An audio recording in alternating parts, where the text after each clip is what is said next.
Hi there and welcome to MiWeek. I'm Christy McDonald. Thanks so much for joining us. A lot to cover tonight as we hit stories from around the state, but we're going to start national with what is sure to be one of the most watched debates. In just hours, 10 Republicans slug it out on stage in Cleveland in the first of several debates for GOP presidential hopefuls.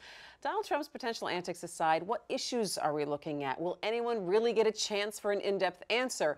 And is there a better way for people to get to know these candidates? It's enough to start with, so let's bring in our MiWeek contributors this week. Nolan Finley of the Detroit News, and sitting in for Stephen this week is Nancy Kaffer. She's a columnist at the Detroit Free Press. Guys, it's good to see you. Nancy, welcome back to MiWeek. It's good to see you. It's good to be back. You've had a busy summer. There's been no shortage of news. They've been keeping you busy. What are you talking about? All right, so let's jump right on in. And Nolan, I'm going to start with you. I mean, the anticipation for this debate has been on overdrive, and you can't turn on a cable channel or a news channel without hearing something about Trump, blah, blah, blah, debate. What do you think we're actually going to see here? Well, for Republicans, it's the blessing and curse of Donald Trump. If Donald Trump weren't with such a spectacle, I think there wouldn't be this kind of anticipation for tonight's debate, and I think the ratings would be about half of what you'd expect. And you know, the downside of that is he's most likely going to dominate the show. It would be very shocking to me if you didn't see this as sort of a Donald Trump performance. And he'll be all over the stage and shouting and insulting and doing what Donald Trump does. And I think everybody else will be following his lead. All right, what are you looking for, Nancy? So first of all, I don't feel like we should call these things debates, because in the sense of what a debate is actually supposed to be, none of these presidential debates are. They're sound bites and zingers is what they are. There's really, I don't think, it's not a format that allows for any kind of substantive discussion of the issues. You have 10 people, 2 hours. I think that I think it's going to go one of two ways. I think it's either going to be a complete circus, everybody trying to outshout each other, or it's going to be the most boring, staid thing you've ever seen as Donald Trump tries to present a more presidential side and everybody else just tries to not crash and burn. All right, so if it's just sound bites and zingers, then, Noah, let me ask you, what kind of issues should be coming up at this debate? What do you think are the topics that they're going to at least try and hit? And as a moderator, I'm glad I'm not moderating this thing. Well, I mean, they should be talking about growth. They should be talking about jump-starting this economy, putting us in a little higher gear in terms of job creation, development. They should be talking about trusting government. I think one of the reasons Donald Trump is gaining such attention is because people aren't really impressed with their current batch of politicians and leadership, and there's sort of a leadership crisis in the country now, and they should be showing what they can do to be stronger leaders and leaders that the people can trust. And you know, for better or worse, with Donald Trump, people perceive him as a guy who sort of is above politics and will tell it like it is. The emails I've been getting this morning, we wrote an editorial saying, you know, it's time to put an end to this sideshow. And the pushback we're getting this morning or today is, well, yeah, you don't like Donald Trump because he's not part of the establishment. He pushes back. And I think that's a real issue these sort of bland candidates are going to have to grapple with. Do you think it's really resonating with people, Nancy? I think that a lot of mainstream Republicans have spent the last 10, 15, however many years trying to convince people that they shouldn't trust the government, and they seem to be surprised that it worked.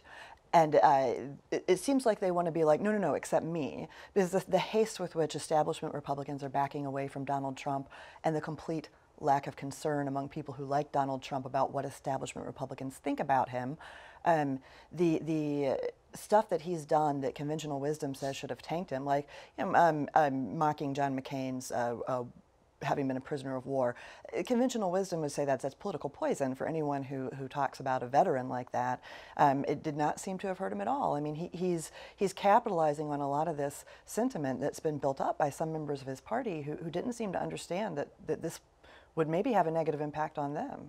What does this say on the whole, Nolan, about where the Republican Party is right now and what they stand for? Well, I think it says much more about the Republican Party than it does as the nation as a whole. If you look on the other side of the aisle, you've got Hillary Clinton plummeting in the polls, while Bernie Sanders, a socialist from Vermont who has these bizarre economic positions and across the board, these hard left positions, he's got the same percentage of Democratic support that Trump has Republican support. So I think you're seeing in both parties, you're seeing a large element. You can't call 25% a fringe, sort of going to the extremes, and I think it reflects a dissatisfaction, and that shows up in polls. 2/3 of the country think we're on the wrong track and are looking for something different, and they're not seeing much different in the mainstream candidates. Well, I think the other thing it reflects is that we've been talking about this presidential election for, by the time it happens, 2 years,